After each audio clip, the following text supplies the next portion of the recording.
그래서 만에 하나 지금 나오고 있는 효소 식품에 효소가 있다고 가정해봅시다. 아까 그 말씀하신 효소란 건 단백질이거든요, 이게. 그러면 대개 단백질을 외부에서 주입을 하게 되면 안에서 쪼개질 수밖에 없어요. 단백질이 아미노산이라는 걸로 잘게 부셔져서 흡수가 되거든요.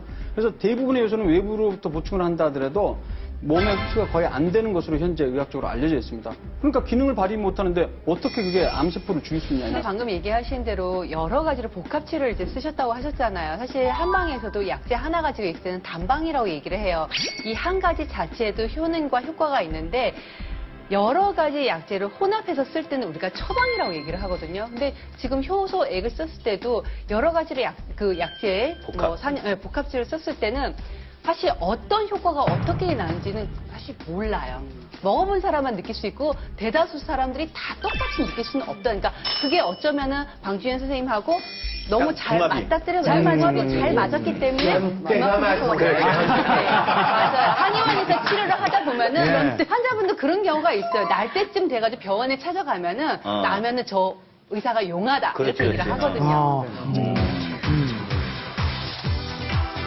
집집마다 발효액 만들기 대유행. 대한민국 들썩이는 인기 발효액 베스트 5. 과연 그 정체는? 자, 지금 이 안에 최근 우리나라 사람들이 가장 좋아하고 사랑하는 그 효소들이 들어있습니다. 이것들이 정말 살도 빼주고 또 암도 잡아주는 그 효과가 있는지 먼저 5위 알아보도록 하겠습니다. 5위, 예, 떼주세요. 5위, 뭐죠? 어떤 거? 백수 효소.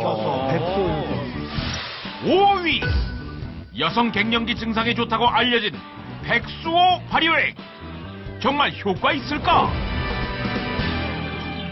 이거는 여자가 좋은 건데. 그래. 정덕주 선생님이 드셔야 된다는. 백수 효소. 갱년기하고 호르몬에 좋다고 그래서. 이거는 저기 여자들이 먹어야 되는데. 드세요. 소소한 게 있는데요. 근데 이 맞아. 백소가요. 백소를 달인 물하고 이렇게 뭐 발효시킨 물하고는 뭐 백소가 좋긴 근데 어떤 차이가 있는 건지 모르겠더라고요. 사실 큰 차이보다도 아까 얘기했던 발효 자체가 그 약성분의 독소를 완화시켜주고 흡수를 조금 도와주거든요. 근데 우리가 이런 발효 이렇게 설탕에 절일 때 보면은 보관을 하기 위해서 그렇게 많이 하거든요. 근데 매일 이걸 차처럼 마실 수 있으면은 굳이 이렇게 할 필요는 없죠. 이거 백수예요. 네. 그리고 또 백소는 다른 약재에 비해서 부작용이 크지 않기 때문에 평소에 여자분들이 이렇게 차처럼 꾸준히 달여 드시면은 이 노화 방지에도 도움이 되고 그리고 모발이라든가 뼈라든가 치아 이런 혀를 많이 보강해줘서 좋아요. 근데 단지 한 부분 조금 주의할 점은 평소에 변이 너무 묽거나 설사를 자주 하시는 분들은 조금 자제하시는 게 좋을 것 같아요. 설사 많이 하는데. 이 백소, 예, 저도 참 좋아하는데요. 제가 한번 먹어보겠습니다. 예. 근데 달짝지근한. 그냥 이렇게 달짝지근하니까 다 맛있는 것 같아요. 예. 이 백수 보실 때 조심하셔야 될 게 있어요. 굉장히 통통하고 깁니다. 이런 종은 중국에서 도입된 종인 경우가 많습니다. 원래 백수호를 쓰는 나라는 우리나라밖에 없어요. 중국에서는 적화수호를 쓰죠. 적화수호하고 백수호는 다른 제품이거든요. 근데 문제는 우리나라 재래의 종인 은조롱을 써야 되는데요. 그건 2, 3년 정도 키워야 약이 돼요. 그렇기 때문에 지금 굉장히 저렴하게 나오는 백수호 제품들은 중국 도입종일 가능성이 굉장히 많습니다. 선생님, 근데 이게 좋으면 이걸 그냥 먹으면 되는 거 아닌가요? 굳이 이렇게 효소를 많이. 그래서 우리가 한의원에서는 일반적으로 단방으로도 잘 안 써요.